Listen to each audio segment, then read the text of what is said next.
Olá, muito boa noite. A TV O Povo continua com uma série de programas dedicados a uma análise do cenário político do segundo turno das eleições de 2014, no Ceará e no Brasil.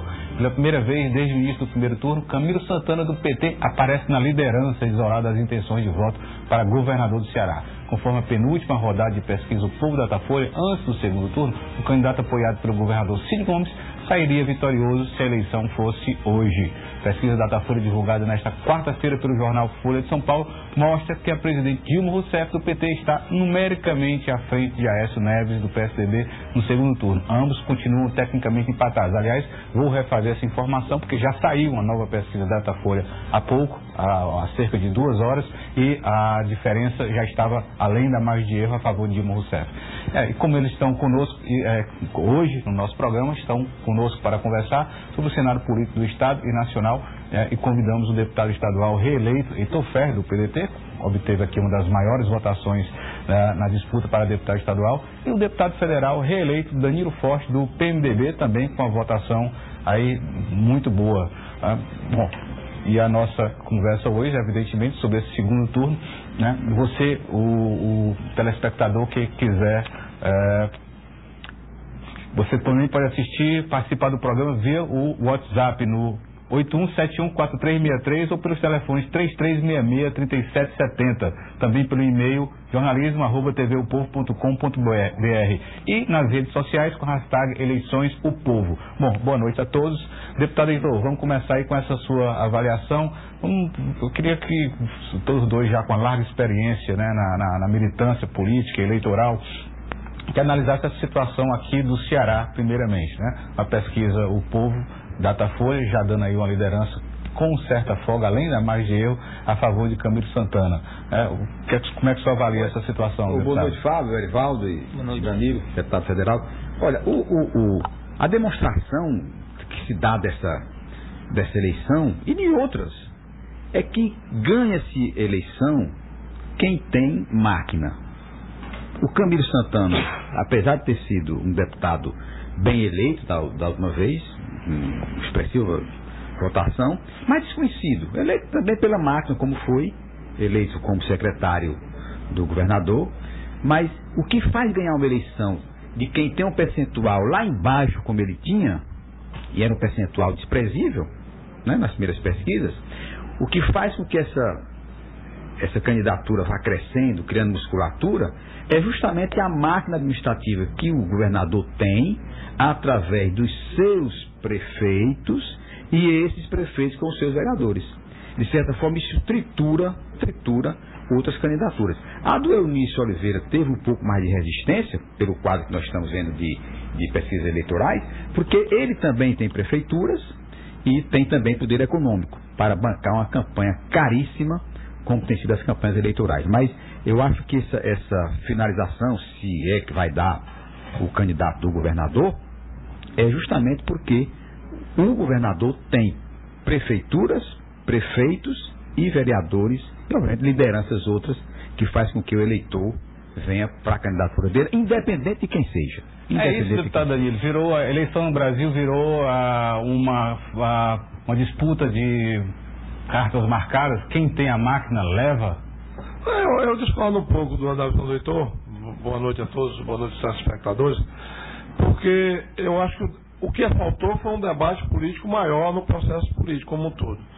Eu acho que o uso da máquina haverá sempre, inevitavelmente, em qualquer país do mundo, quem está no poder protege as suas candidaturas, mas eu acho que a gente discutiu muita pesquisa e pouco conteúdo. Eu acho que faltou uma mobilização maior em cima das demandas reais da sociedade brasileira como um todo. E o questionamento exatamente sobre o abuso da opressão que nós vivemos, tanto no estado do Ceará, um estado pobre, em que nós temos aí 1,5 milhão de pessoas na linha de pobreza no estado do Ceará, que ficam muito vulneráveis à questão da compra do voto, ao uso do poder público na questão do emprego, na questão da priorização de interesses, principalmente nas comunidades do interior do estado do Ceará.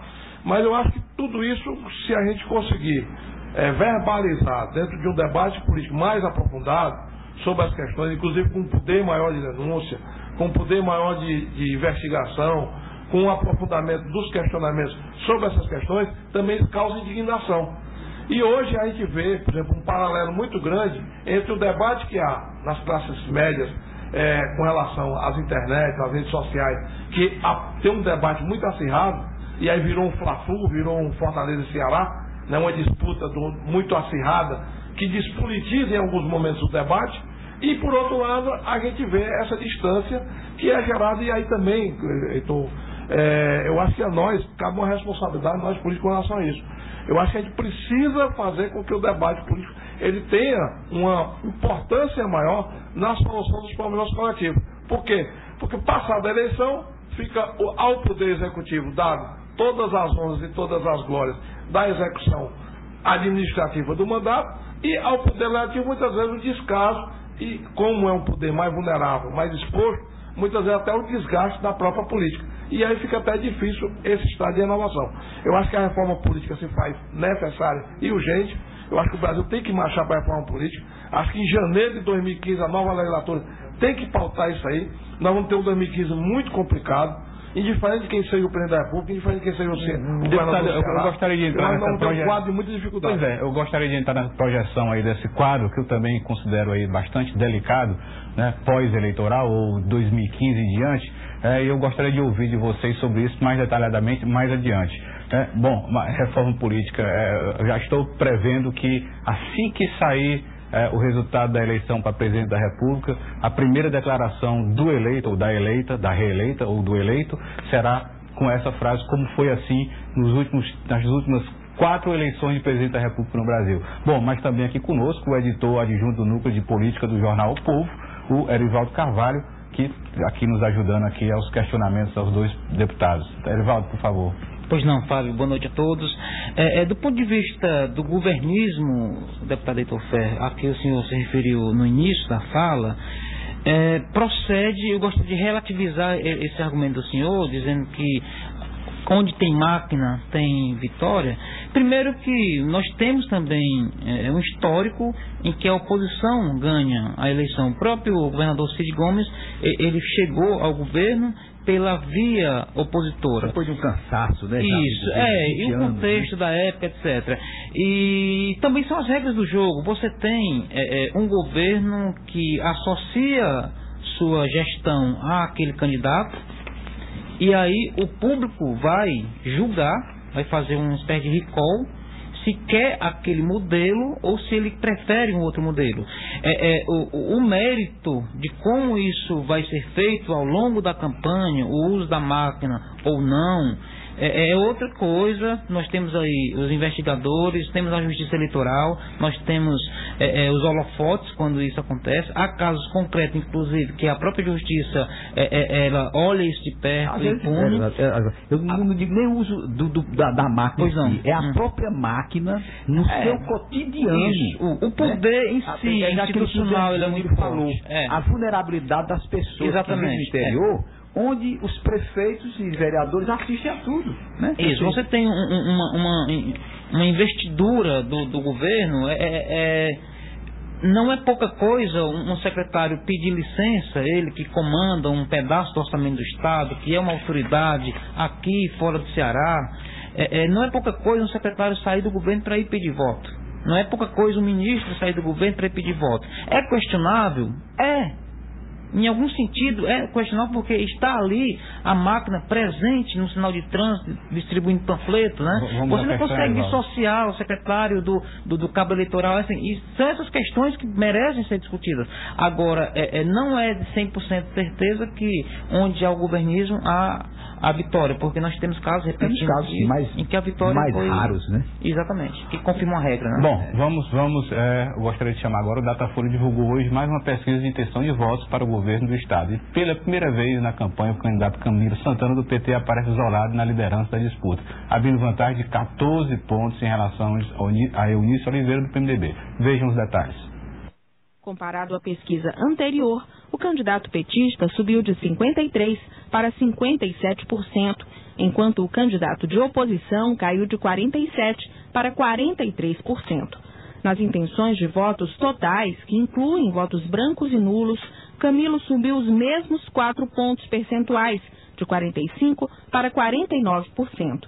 Eunice oscilou negativamente, de 40% para 38%. O índice de eleitores que dizem votar branco ou nulo ou nenhum dos candidatos oscilou de 6% para 5% entre as duas pesquisas. O percentual de indecisos caiu de 9% para 8%. Bom, a margem de erro da pesquisa é de 3 pontos percentuais. O Datafolha ouviu 1.240 eleitores ontem em 49 municípios cearenses. A pesquisa foi contratada pelo jornal O Povo, em parceria com a Folha de São Paulo. Informações sobre os dados apresentados por essa pesquisa podem ser conferidas no portal do Povo. E peço um pouco de paciência de vocês para a gente comentar esses números mais no próximo bloco, porque nós temos que fazer um intervalo. Estamos de volta com o programa especial Eleições 2014. Conosco o deputado estadual reeleito pelo PDT, Heitor Ferrer, e o deputado federal reeleito pelo PMDB, Danilo Forte. E conosco também o editor adjunto do Núcleo de Política do Jornal O Povo, Erivaldo Carvalho. Bom, aí a pesquisa é um amontoado de pesquisas. Todo dia está saindo pesquisa nacional, praticamente, e sempre um questionamento, né? Elas ocorreram distorções bastante fortes no primeiro turno, a gente estava comentando aqui no intervalo. E o Plácido Pinto, deputado, então, o Plácido Pinto, por favor, tem a ver, dado o conjunto do Ceará, pergunta, vocês acham que as pesquisas eleitorais enganam a população? O pior é que quando saem esses números aí, e as prefeituras e prefeitos estão todos ligados nesses números, digamos um município X, que lá tem os que vão votar no candidato Eunício e a maioria, ou mesmo igual, votando no candidato Camilo. Uma disputa com parelha. essa pesquisa, o prefeito busca os que estavam do outro lado, ou eles buscam o prefeito porque não querem passar 4 anos subjugados certamente a quem vai vencer. Ou seja, se arrebanha muita gente com esses dados e faz com que esses dados aí estimulem a ampliar ainda mais o diferencial. Deputado Danilo. Eu tenho uma discordância com relação a isso, porque eu acho que ela pode também ter um efeito contrário. Ela pode provocar o acirramento, né? Principalmente onde... Eu acho que o eleitor já foi vítima de pesquisa aqui no Ceará, e ele está um pouco vitimizado com relação a isso. E o resultado não é cartesiano, não é aquilo que vai dar. Porque senão não tinham errado como erraram agora no primeiro turno, em que o Aécio não ia nem para o segundo turno, e erraram 11 pontos percentuais com relação ao Aécio. Aqui no Ceará, esse mesmo instituto que estão dando vitória para o Camilo, deram vitória para o Eunício, na véspera da eleição, no primeiro turno, e não previu o crescimento da Eliane Novaes, dava para a Eliane 2%, a Eliane teve 6%, e foi quem provocou o segundo turno, foi a Eliane Novaes. Então, eu acho que nós não precisamos minimizar o debate. O nosso erro aqui é que a gente começou falando de pesquisa e nós continuamos falando de pesquisa. Está muito impregnado em nós.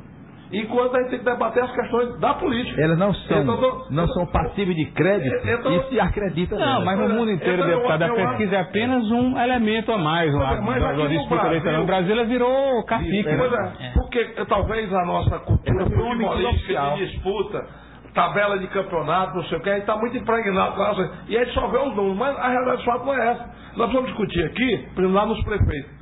Onde é que as obras foram feitas e não foram? O problema do PAC da estiagem, que nenhuma obra foi concluída no estado do Ceará. A transposição, que de novo está sendo adiada, que era para estar pronta há 4 anos atrás. Deputado, você está dizendo que a pesquisa só tem peso porque a nossa política é medíocre. Eu estou dizendo que a pesquisa tem peso porque a gente avoca a pesquisa um papel que ela superioriza o papel dela no processo político. E a gente minimiza o debate político das questões que estão no nosso dia a dia. Porque, por exemplo, na democracia, o importante é a alternância de poder.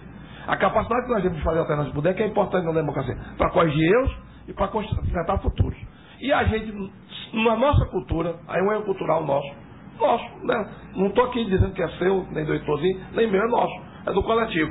A gente precisa exatamente fazer, no amadurecimento da nossa democracia, dar a ela o espaço que ela tem, para não acontecer o que aconteceu com o Heitorzinho na eleição passada. O Heitorzinho foi vítima disso. Ele foi vítima de pesquisa aqui em Fortaleza, e todo mundo sabe disso. Como o Aécio podia ter sido vítima agora nessa. Não foi porque o povo deu a resposta. Eu acho, por exemplo, que a gente querer antecipar resultados eleitorais com a pesquisa, você pode criar um factoide que não pode se realizar. Porque a resposta pode vir. Do mesmo jeito que motiva aos que estão numa posição de predominância em consolidar, pode também motivar a repugnância, aqueles que estão indignados com o processo. É uma via de mão dupla. A se mobilizar. É uma via de mão dupla. O que nós não podemos ter é a omissão. Isso é que nós não podemos ter. Por isso eu acho que, por exemplo, até superar essa questão do voto nulo já é um fato importante, porque o que nós não podemos ter é uma omissão na política. Nós precisamos fazer o debate. E eu acho que isso é que esse amadurecimento vai nos dar essa oportunidade para o futuro, que é aquele tema que eu voltei e que acho que é importante a gente prever aqui. 2015 será um ano histórico para o Brasil, porque a formatação da reeleição, aquilo que a gente já vem falando, criou no Brasil um vácuo administrativo. Nós estamos aí com presos represados, nós estamos com medidas administrativas que precisam ser tomadas, nós estamos com um país totalmente desajustado do ponto de vista fiscal, nós estamos com a economia estagnada, total, não tem um setor produtivo no Brasil que esteja bem, nós estamos, inclusive, correndo risco dos programas sociais. O Bolsa Família do mês passado, de maio, foi pago, do mês atrasado, foi pago com recurso da Caixa Econômica, porque o Tesouro não fez a transferência. E isso foi constatado pelo Tribunal de Contas do Brasil. Está podendo tudo, Fábio. É essa a questão que a gente precisa fazer. Essa pesquisa, essa eleição está um vale tudo, como nunca se viu na história do Brasil. Essa compra do PV aqui no Ceará, por uma secretaria no Estado, há 2 dias da convenção partidária, isso é horrível. Isso é fisiologismo puro e barato. A forma como está sendo conduzido o processo eleitoral no Brasil coloca em risco, inclusive, o nosso processo democrático.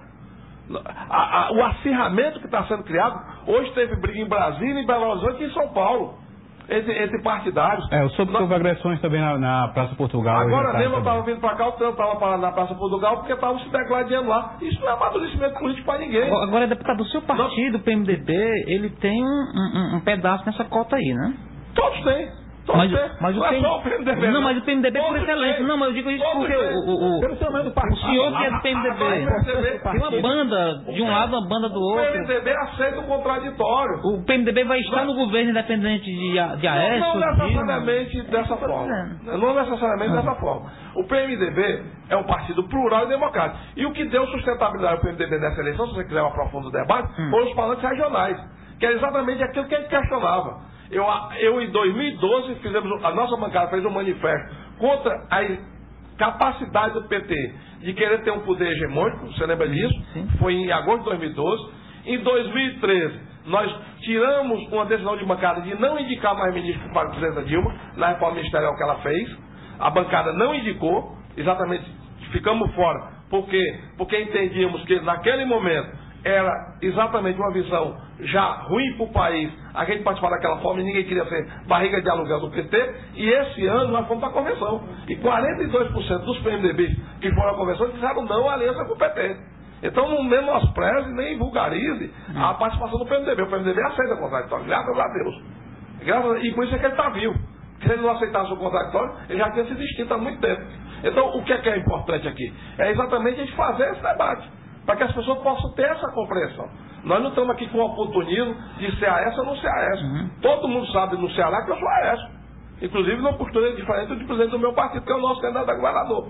Por quê? Porque eu entendo que o país precisa de uma mudança de rumo para poder retomar a credibilidade dos investimentos. Porque senão 2015 vai ser uma sucessão de crises institucionais, principalmente pela falta de diálogo que foi gerado no país entre o Poder Executivo e o Legislativo. Como é que nós vamos fazer reformas institucionais, reformas legislativas, para dar ao país uma conformidade de crescimento, se não tem diálogo entre o Poder Executivo e o Poder Legislativo? Vai ficar muito difícil votar essas matérias. Deputado Heitor, foi até motivo de comentário meu hoje no jornal, e a gente tratou disso há pouco aqui, antes de começar o programa, de banalização. Hoje a corrupção no Brasil ela é banalizada, sabe? Não acontece absolutamente nada. Quem pratica acaba sendo legitimado aí na eleição seguinte, com a votação, com o eleitor acaba, enfim. Essa discussão é bastante delicada no país, mas a gente sente isso, que não está acontecendo.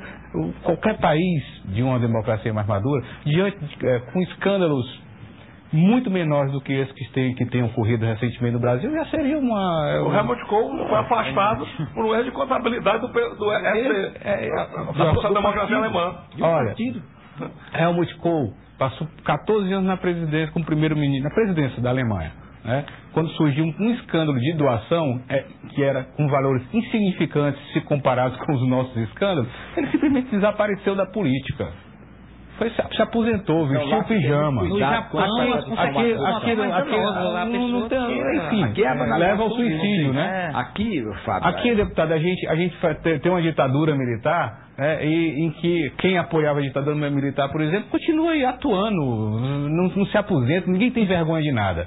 O senhor vê dessa maneira o país? Como é que o senhor analisa isso, deputado Heitor? Essa banalização da corrupção e da violência é justamente porque não encontramos nos órgãos responsáveis pela punição e pela própria legislação frouxa que nós temos, é que os corruptos e corruptores, os que saqueiam o país, eles não têm tido qualquer punição.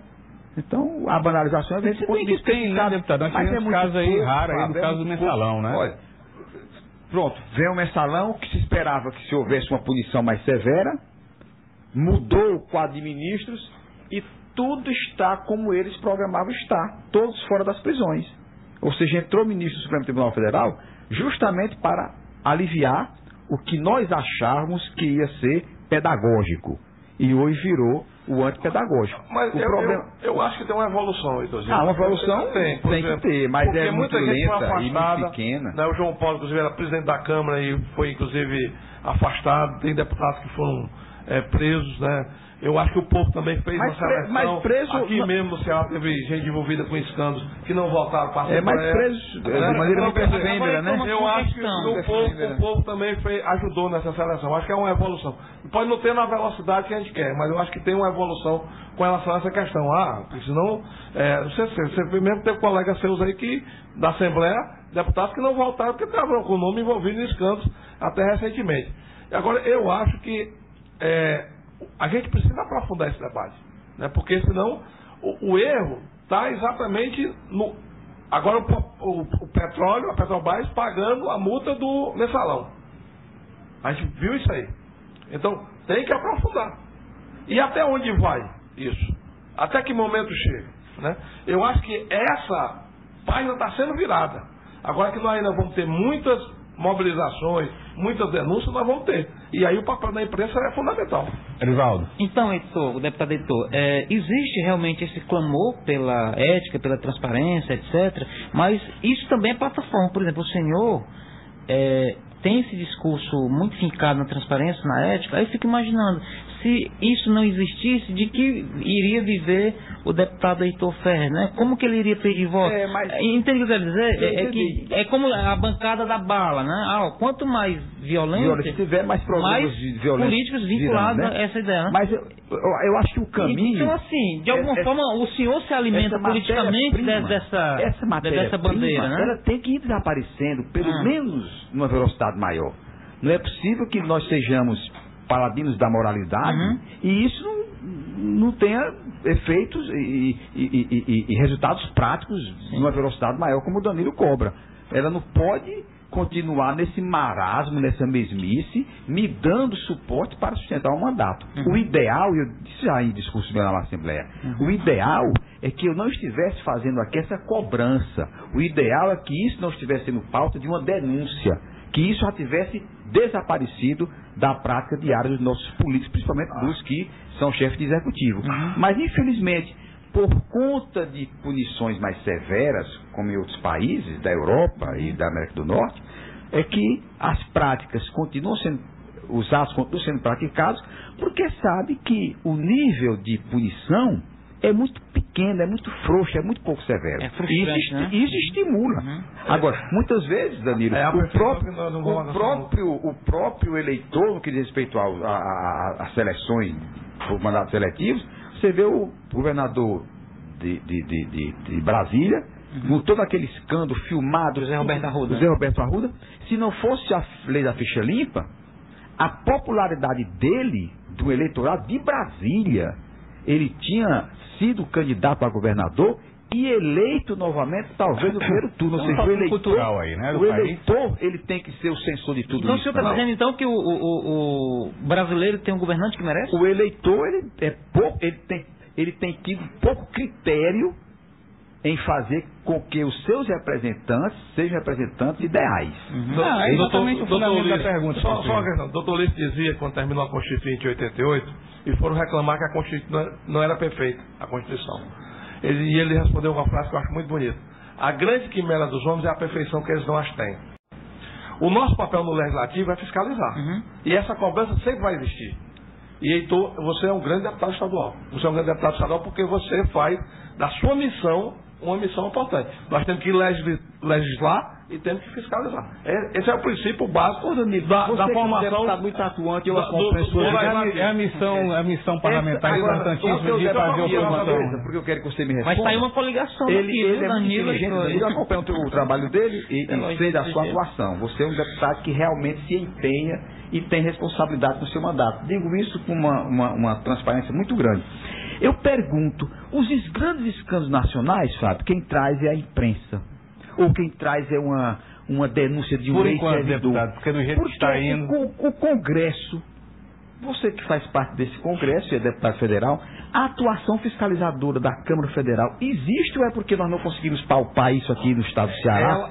A Câmara dos Deputados do Brasil e o Senado do Brasil é um reflexo da sociedade brasileira. Lá tem do jogador de futebol, que agora foi eleito o Romário, o senador mais votado do Rio de Janeiro, ao apresentador de televisão, ao intelectual mais bem formado e aos representantes das camadas populares. Então, inclusive o pai de André gostava de dizer, é um traço transversal da sociedade brasileira. Então lá tem de tudo. O papel da imprensa é exatamente o papel de levantar os temas. Esse é o papel da imprensa no Estado livre e democrático, como nós estamos procurando construir o nosso. A imprensa tem o seu papel também. E a sociedade também tem o seu papel, inclusive de cobrar e de exigir dos seus representantes uma postura com relação a isso. A questão da bancada da bala é totalmente diferente da questão fiscalizatória. A bancada da bala, a experiência é que a bancada da bala muitas vezes também decepciona o eleitor. Porque o cara faz uma bravata danada aqui no microfone, que é o mais valente do mundo, o super-homem, e chega lá na hora de legislar, até de participar, muitas vezes, do processo legislativo, abusos de governo, e se contrapõe. E se perde na multidão. Não se contrapõe. Eu costumo dizer isso. Na Câmara dos Deputados são 513 deputados, dá 1.026 cotovelos, porque lá não tem nem um aleijado, todo mundo tem dois cotovelos lá, só tem um microfone, só um aluno de cada vez. Então, você aprovar uma matéria não significa dizer porque daqui, né, o cara faz uma chacota, ou faz um proselitismo, ou faz uma demagogia e se elege, chega lá, vai resolver o problema. Não vai. Você tem que ter uma formação para isso. E essa formação é importante, inclusive, em cima de projetos que são prioritários. Por isso é que eu acho que a reforma política, ela vai ser dessa vez, ela vai sair. Agora vamos ver. Ela vai sair. Eu tenho que chamar o restinho da pesquisa. Chegou a saturação. Tomara, deputado, tomara. Porque saturado estamos há bastante tempo. Não, estamos não. A pesquisa O Povo da Datafolha para o segundo turno também mediu a intenção de voto nas regiões do Ceará para a disputa pelo governo. Vamos aos números da avaliação na região metropolitana de Fortaleza, na capital e no interior. Bom, região metropolitana de Fortaleza, Eunício, 30, deixa eu pegar aqui. Vamos lá. Então, região metropolitana de Fortaleza, em 15 de outubro, Eunício tinha 39, em 22 de outubro passou para 45. É isso? 15 de outubro, é isso. Camilo tinha 40, passou para 39. Quer dizer, houve uma queda uma melhora da situação de Eunício Oliveira na região metropolitana de Fortaleza e uma queda dentro da margem de erro de Camilo Santana na mesma região. Brancos e Nulos de 10 passou para 8, Não Sabe de 11 passou para 8. Então, uma quantidade significativa ainda de indecisos aqui na região, né? Só na capital, Eunício tinha 40, passou para 46. Então, melhorou a situação de Eunício Oliveira na capital, Fortaleza. Camilo tinha 37, passou para 38, um crescimento dentro da margem de erro. Branco, nulo e nenhum de 12 para 8 e Não Sabe de 11 para 7. No interior do Ceará, aí configura a liderança de Camilo Santana a partir de... Mas tem um elemento aí que vai mudar esse quadro. Hoje isso é competitivo, sabe aonde? Onde? Que a abstenção no interior vai ser muito grande agora no segundo turno. Porque não tem a mobilização dos deputados, né? Dos candidatos a deputado e houve a desmobilização em função do fim do primeiro turno. Camilo Santana tinha 48% no dia 15 de outubro no interior do Ceará, passou para 56%.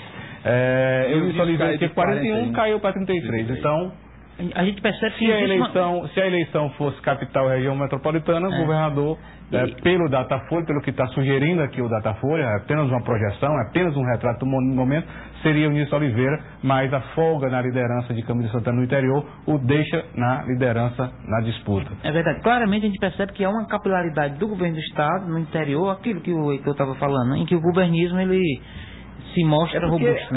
É como o Danilo falou, a vulnerabilidade do nosso eleitor interiorano, a necessidade que ele tem do gestor é muito grande. E ele assiste em tudo, os vereadores assistem, o prefeito assiste, e eles têm que dar solidariedade a quem os mantém, a quem os sustenta, né? Termina indo para o candidato do chefe do executivo. Agora, curiosamente, deputado, só para fazer uma comparação, isso aí reflete exatamente o que está acontecendo na eleição presidencial também. Tá? Os centros urbanos mais desenvolvidos, mais populosos e, por consequência, com a economia mais independente em relação ao governo central. A máquina. Dando uma vitória aí a esse Neves. Está hoje onde estava a Arena há 40 anos atrás. É a tese meio FHC, né? Por isso não, o Collor, né? Fernando Collor e PT e Lula, em 89, era exatamente o oposto do que está acontecendo hoje. O Lula muito bem nas regiões metropolitanas e o Fernando Collor nos chamados, aí a imprensa chamava de grotões à época, numa situação muito melhor. Agora, nós temos um minuto aqui para finalizar esse bloco. Com relação ao que o Danilo falou, no que diz respeito à fiscalização do Congresso Nacional, que eu acho que é completamente inexistente, ela legisla muito pouco, mas fiscalização é zero. E você levantou o dado que eu não concordo, respeitosamente, é com relação a que a imprensa é que tem que levantar os temas. Nós, parlamentares, que temos a função de fiscalizar e temos esses dados à nossa disposição, que temos muitas vezes... Eu não disse que a imprensa tem que levantar os temas, eu disse que a imprensa tem um papel para levantar. Mas nesse jogo. Então, porque muitas vezes, sabe, quem pauta o parlamento é a imprensa. E nós, quem pauta o parlamento, 90%, inclusive, não é a imprensa. Quem pauta o parlamento, 90% é o Poder Executivo. Mas quem pauta a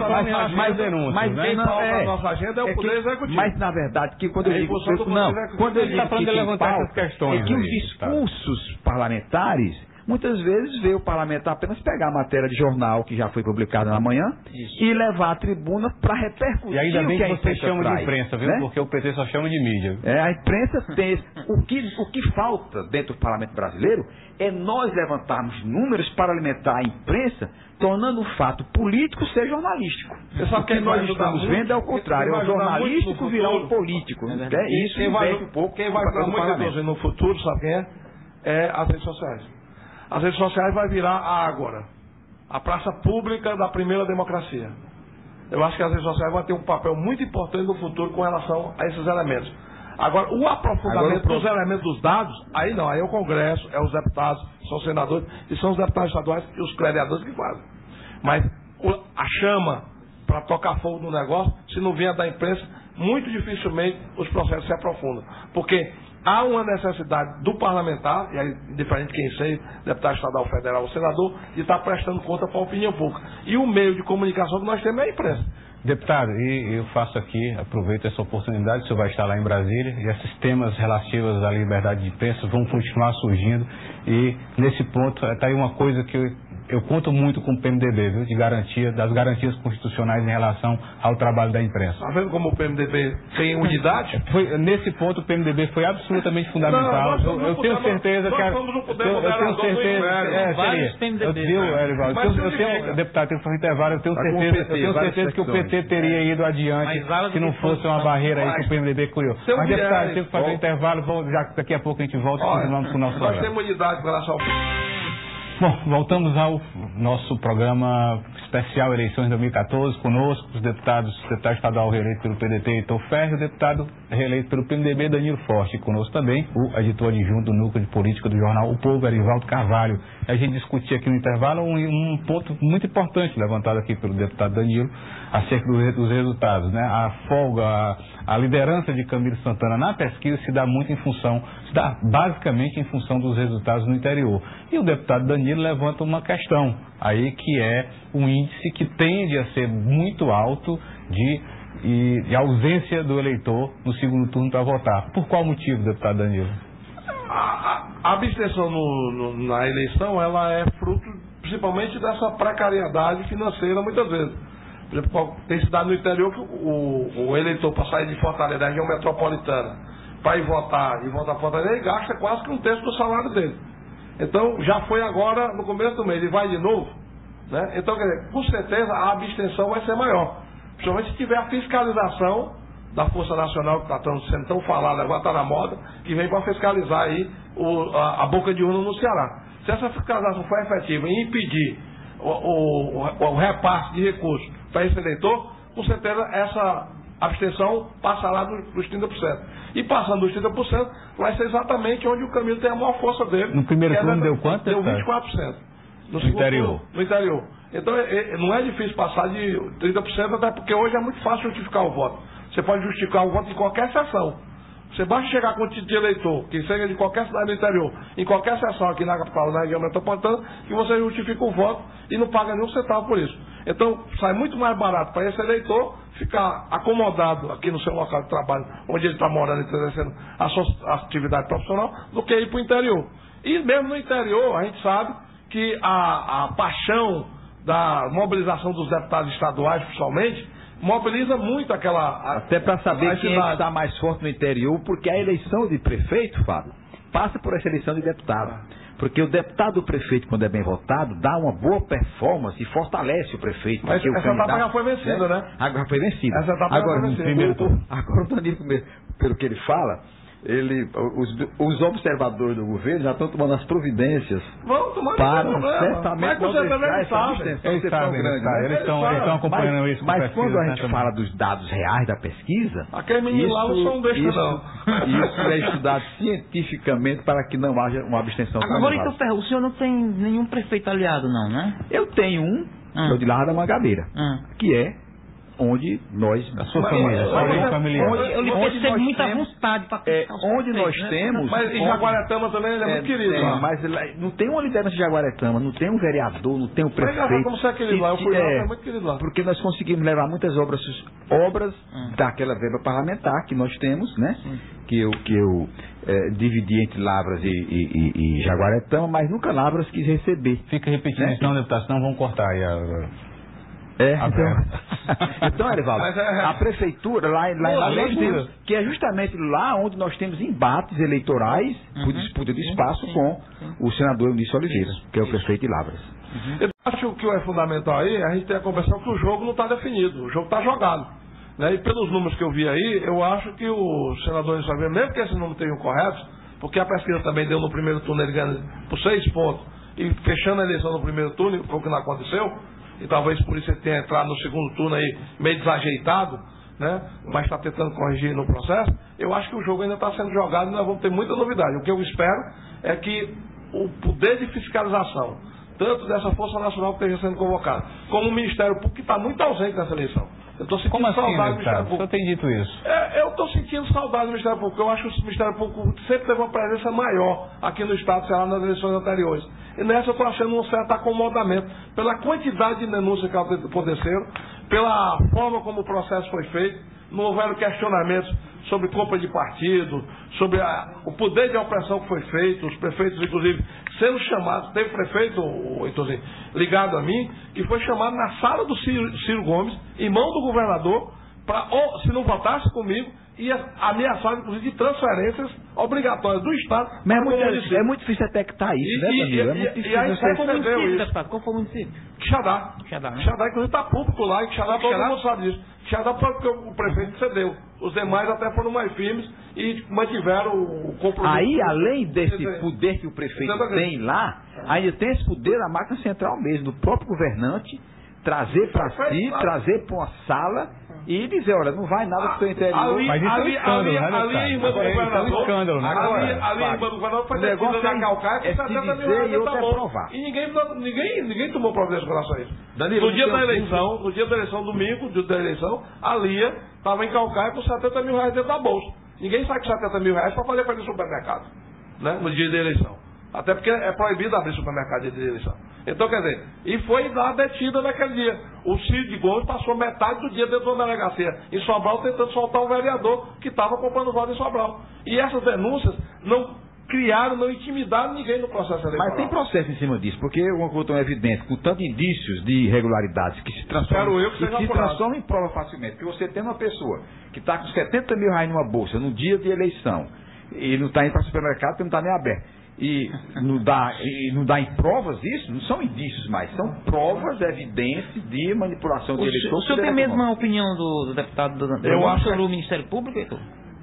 Nesse momento, o que eu ia dizer ao Danilo, com relação ao Ministério Público, é que existem coisas que estão muito claras para nós, porque presenciamos muitas vezes com pessoas que são próximas a nós, mas que para transformar aquilo em indícios de irregularidade e com as provas necessárias, o Ministério Público pode ter a dificuldade de entrar no que é verdade.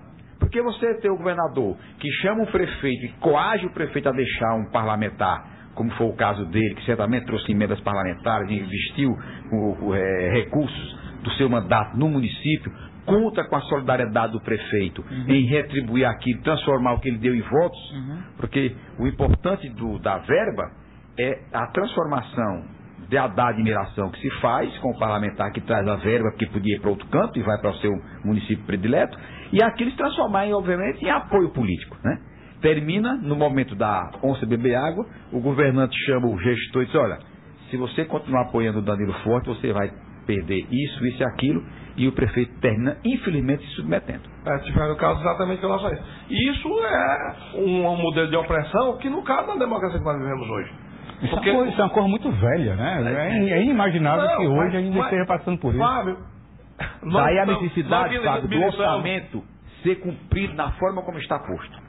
Porque se você tem um orçamento que destina para aquelas áreas as verbas já estabelecidas, ele não pode fazer esse tipo de chantagem. Sim, mas o deputado Danilo disse que prometeu retirar, não repassar verbas constitucionais. O que não pode, né?